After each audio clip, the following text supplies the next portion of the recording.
Here we go. Claims of extortion, blackmail coming from the world's richest man. Jeff Bezos, the CEO of Amazon and the owner of the Washington Post, says the publisher of the National Enquirer threatened to release explicit pictures of him that Bezos had apparently sent to his mistress. Bezos says the tabloid offered to hold off publishing the pictures if he stopped investigating how the Enquirer obtained text messages that he exchanged with his lover.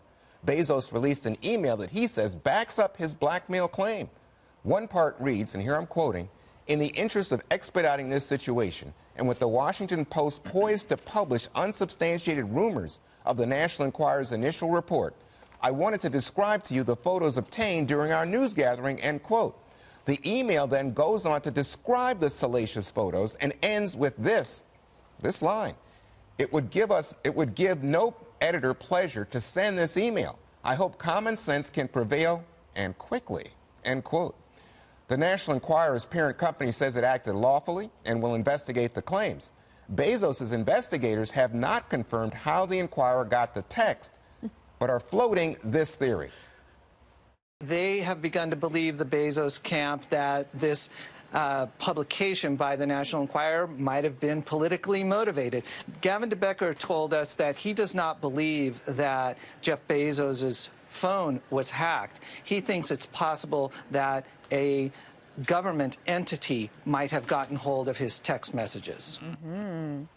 Greg, you look like you're enjoying this story. Oh, yeah. It was I support anyone who stands up to blackmail, and it's why you dumb leftists should stop going after billionaires, because one of the only ways you can fight extortion is if you're super rich and you've got nothing to lose. 3 examples. Peter Thiel. Right? Billionaire, brought down Gawker, which was an engine of malice. Donald Trump got the Daily Telegraph to apologize after smearing his wife. And now you have Bezos, who's the world's richest man, who's actually, I always look at this as somebody who's doing something for other people, meaning that, like, there are a lot of people that can't endure extortion. We don't know. I don't know what's going on right now, but I know that I couldn't last it. The moment they find me with that giraffe, FNC has cut me loose. Really interesting. You and a giraffe. Yes, well, you know. Try to figure that The one mind out. wonders. It was college, and I needed the money. But he's trying to establish a Saudi link, and he's trying to say that David Pecker invited to the White House.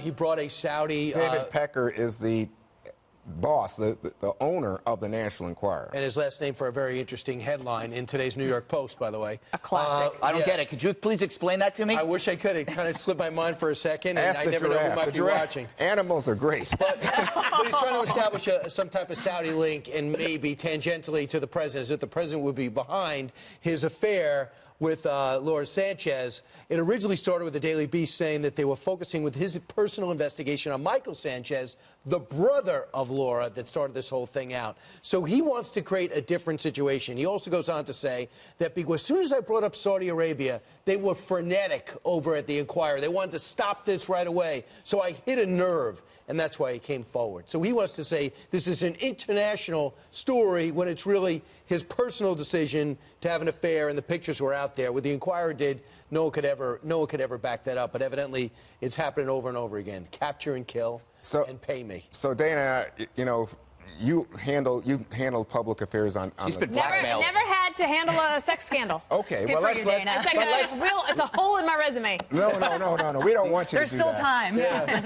But we want to Well, ask you giraffe. I mean, we how never you know. would have thought about this, because what you get is Gavin DeBecker, who is the security officer for Jeff Bezos, making the suggestion that we just heard referred to, right, by Brian. And so what would you do? Do you think that this, in fact, is, as Greg said, a man standing up against a blackmailer? So something interesting about billionaires and social media, the ability then to not need a middleman, like a press person, right? So he just put it out on Medium. Like, he didn't need a spokesperson. He put it out there. He didn't even ask, he didn't tell his lawyers that he was going to do it. And so I think that's it's very interesting, very powerful way. Yes. And also as a way to say, like, it's also in some ways respectful to other people. Like, I don't want to deal with the salacious details. Like, don't bring them to me. They're like, this is your decision to have an affair. This is the consequences are all yours.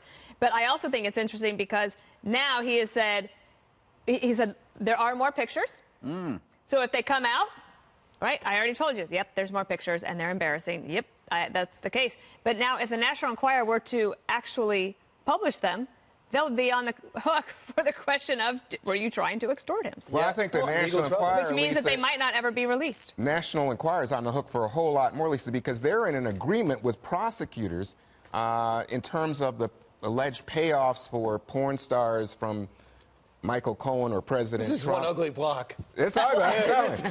And then they agreed that they should not be involved in any kind of criminal activity. Well, if this is found to be criminal, blackmail, then they could be on the hook for that previous behavior. Well, right, I'm not a big fan of Jeff Bezos, but this is a pretty shrewd move that he's doing, because now not only is he potentially going to get legal retribution against the National Enquirer who published this original story, but, you know, possible legal trouble and public relations trouble also, for them people cheering as well. him on Well, when they were calling him an evil, and, you know what. And to that point, exactly. So now, from a public relations standpoint, he's now diverted the attention away from his horrendous story about cheating on his wife and all this other stuff to now the National Enquirer's this big bully look at them. And not only that, but they're also trying to take it even further and lay this at the feet of the president. You've got Gavin de Becker, which is the guy who's running this investigation into it, who has alluded now somehow that this is the fault of the Trump administration, that the government potentially may be behind it says a government agency. That doesn't mean a U.S. agency. But you could imply as much. And then, but even national security. But it's also agency. even